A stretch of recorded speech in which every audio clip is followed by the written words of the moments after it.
welcome to God's 5 Minutes with Pastor Ed Wilson. Reach him at GodsFiveMinutes@gmail.com. Now, here's Ed Wilson with God's 5 Minutes. Hello, friends. Verses 8 and 9 of Matthew 18 contain some very radical instructions given from the lips of the Lord. Wherefore, if thy hand or foot offend thee, cut them off and cast them from thee. It is better for thee to enter into life halt or maimed rather than having 2 hands or 2 feet to be cast into everlasting fire. And if thine eye offend thee, pluck it out and cast it from thee. It is better for thee to enter into life with 1 eye rather than having 2 eyes to be cast into hell fire. What a drastic thing to command! Very rarely we may hear of an animal caught in a trap that will sacrifice a foot to get free. But to think of a person doing something so dreadful, does the all-wise God who created us in His image really intend for us as part of the salvation process to cut necessary pieces off ourselves in order to appease Him? The concept is repulsive to everything we know of His great love and mercy. So what then does this mean? For the commands are forceful and repeated for emphasis. Well, it isn't our innocent fingers and toes that are a threat to our souls. It is the behaviors our wayward hearts are prone to cause them to carry out when under the impetus of temptation. The reality is most of us are our own worst enemy. No one in the world can do as much damage to your character as you can yourself. Surely the underlying principle of governing such strong language from lips that could say nothing harsh is that whatever price must be paid on earth to gain peaceful eternity is cheap. Besides, the sacrifice is also something we're better off without. Notice the instructions are not simply, if you have a hand or foot, cut it off. They are, if your hand offends you, cut it off. The Greek word for offend is scandalizo.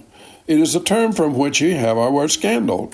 So the meaning is, if you have a habit or practice in your life that will cause you to be guilty of causing a scandal, stop doing that.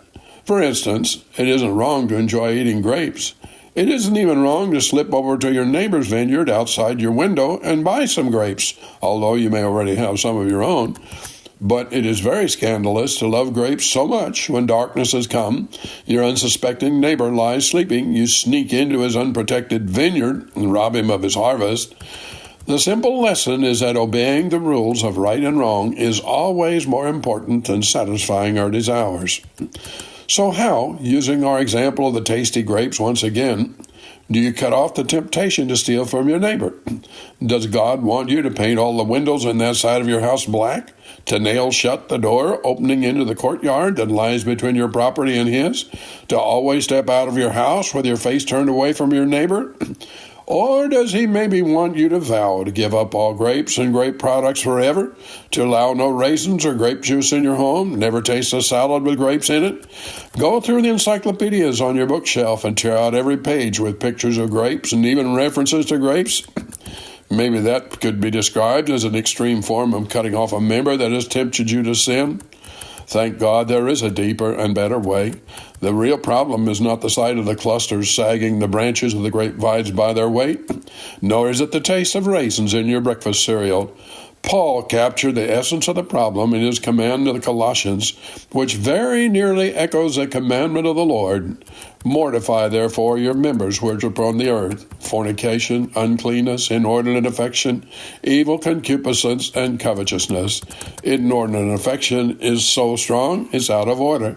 The blessed secret of salvation is that it is possible to have our strongest passions and yearnings tamed, brought into order, not by the force of human willpower, but by bringing them to the Lord and receiving His sanctifying power to so change us that even our thoughts are brought into obedience unto Christ. That is what Jesus meant. That is how we overcome the propensities of our carnal flesh. Have you talked to God today? You have been listening to God's 5 Minutes with Pastor Ed Wilson. Reach him by email at GodsFiveMinutes@gmail.com. Tune in next time to hear more encouraging thoughts from God's Word on God's 5 Minutes with Pastor Ed Wilson.